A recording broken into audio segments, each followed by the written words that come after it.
हमको 2047 में भारत को बड़ा करना है।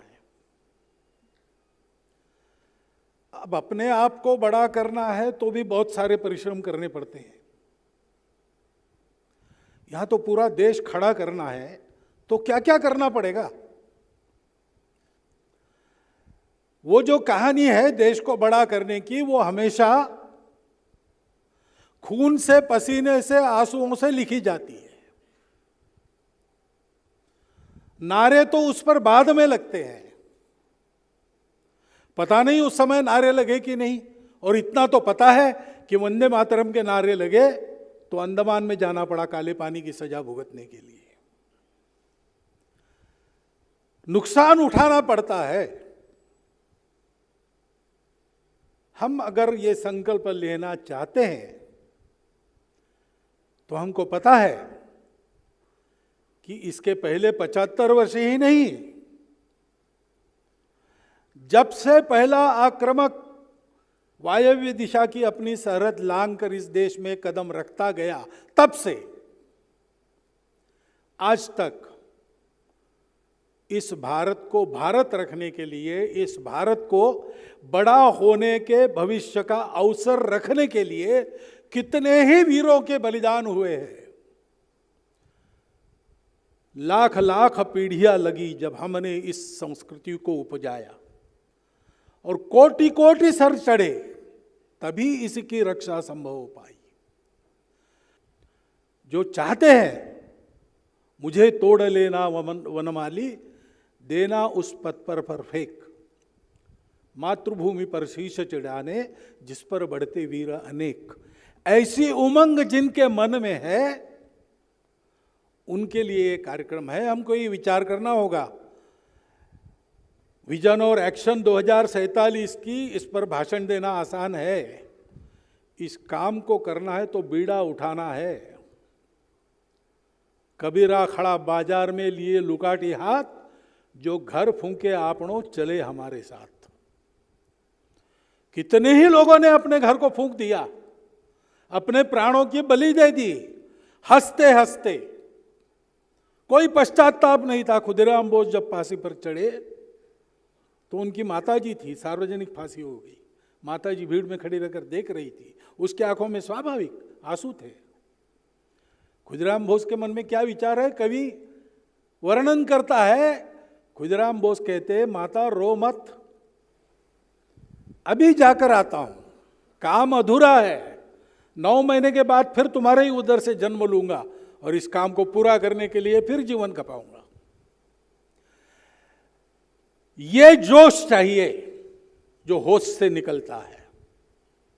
पहली तो बात है, हमारे एक्शन के पहले हमारा गोल, उस गोल तक जाने की पक्की संकल्प शक्ति। यह काम हमको करना ही है। तेरा वैभव अमर रहे मां, हम दिन चार रहे न रहे। ये अपने जीवन का मंत्र बना लेंगे तो विजन और एक्शन दोनों स्पष्ट हो जाएगा। भारत को हमको बड़ा करना है। यानी क्या बड़ा करना है? कई बार लोग कहते हैं भारत को बड़ा करना है, देखो अमेरिका में कैसा है। भारत को बड़ा करना है, देखो चाइना कहां तक पहुंचा। भारत को महाशक्ति बनाना है। भारत को भारत के नाते बड़ा बनाना है। अमेरिका ने क्या किया? अमेरिका बड़ा तो बना है, बलाढ्य है, संपन्न है, ज्ञान विज्ञान के क्षेत्र में आगे है, लेकिन सारी दुनिया पर अपनी व्यवस्था लादने का डंडा चलाता है, क्योंकि अपनी छोटी सी जनसंख्या के लिए उसको बहुत सारे संसाधन चाहिए। चीन भी बड़ा बना है, आगे गया है, लेकिन अपने सामर्थ्य का उपयोग अन्य देशों के टुकड़े अलग करके अपने साम्राज्य का विस्तार करने के लिए करता है। क्या भारत को ऐसा बनना है? ये भारत नहीं है। भारत एक स्वभाव है। भारत ने जाना है, इतिहास ने जब आंखें खोली तब उसको ज्ञान संपन्न भारत मिला। वो ज्ञान क्या था?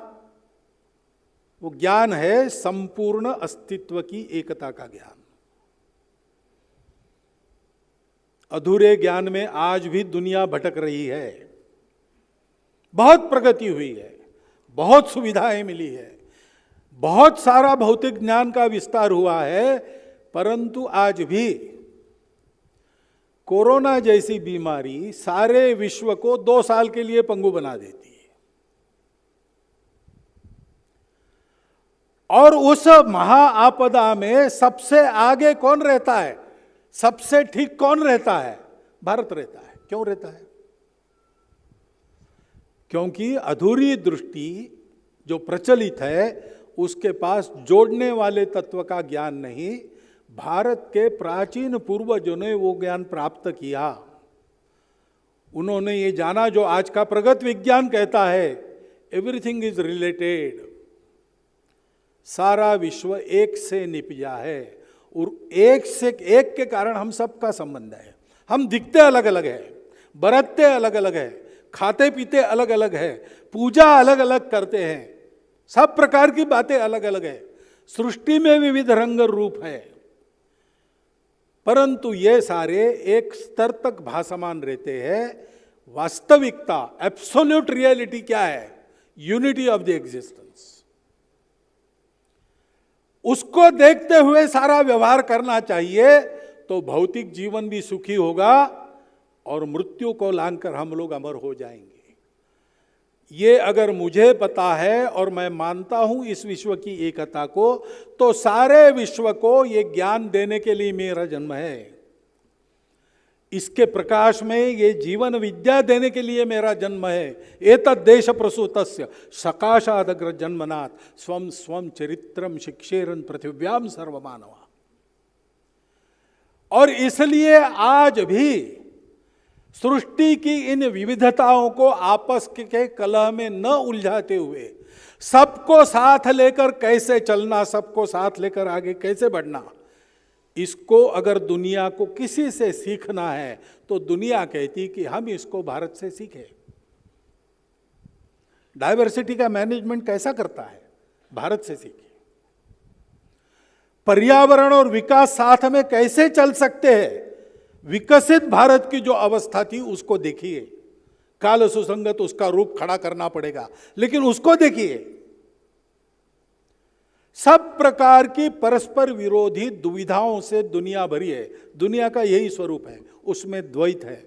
लेकिन अद्वैत की भूमि पर पक्का खड़ा रहकर द्वैत की दुविधा को ठीक से चलाना, managing the diversities, managing the dualities, ये कहां से आएगा? भारत से आएगा।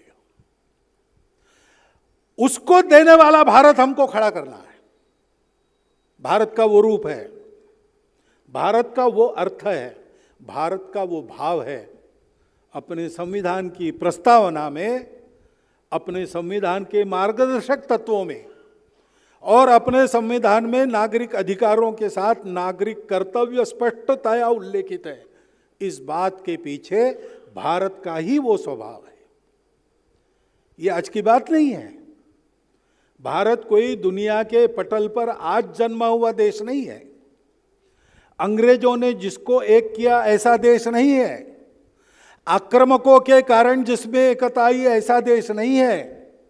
सारे विश्व की अंतर्निहित एकता को जिसने पहचाना और अपने देश की सारी विविधता को उस एक धागे में पिरोकर जिसने एक विश्व गुरु राष्ट्र का निर्माण किया, जो 3000 साल तक सतत सब प्रकार की वैभव संपन्नता के शिखर पर, सब प्रकार के पराक्रम के ऊंचे शिखर को छूता हुआ, ज्ञान देकर सारी दुनिया को समृद्ध बनाने वाला, किसी को न मिटाने वाला, किसी को न बदलने वाला, ऐसा भारत रहा। वो प्राचीन भारत आज नवे कलेवर में 15 अगस्त 1947 के बाद खड़ा हुआ है। उसका विचार करना चाहिए और उसका विचार करने के लिए हमको पता चाहिए अभी कहा गया नैरेटिव जो अभी आ गया आपके सामने नृत्य में, कि आज के इतिहासकार अपनी सभ्यता को केवल 2400 साल पुराना मानते। ये आज के इतिहासकार नहीं, ये कल के इतिहासकार है। अगर कोई ज्ञानी है इतिहास का या किसी भी शास्त्र का, विज्ञान का, उसको अप टू डेट होना पड़ता है। और अप टू डेट नॉलेज क्या है? राखी गढ़ी के उत्खनन से बाहर आया है कि कम से कम 9000 साल पुरानी, जिसको सिंधु सरस्वती सभ्यता कहते हैं, वो उत्तर दक्षिण पूर्व पश्चिम पूरी भारतव्यापी सभ्यता थी और ईसा पूर्व 9000 साल कम से कम पुरानी है। हमको ये सीखना पड़ेगा। अभी ये ज्ञान है लेकिन हमारे सामने नहीं, हमारे पाठ्य पुस्तकों में नहीं। अंग्रेजों ने जो यहां परंपरा डाली उसमें धो गया है ये स्मरण। हमको उसको याद करना पड़ेगा, उसके लिए ढूंढना पड़ेगा। पाठ्यक्रम बदलेगा, फिर पुस्तकों में आएगा, फिर हम पढ़ेंगे। रुकने की फुर्सत नहीं है। शीघ्रातिशीघ्र भारत को बड़ा करना है।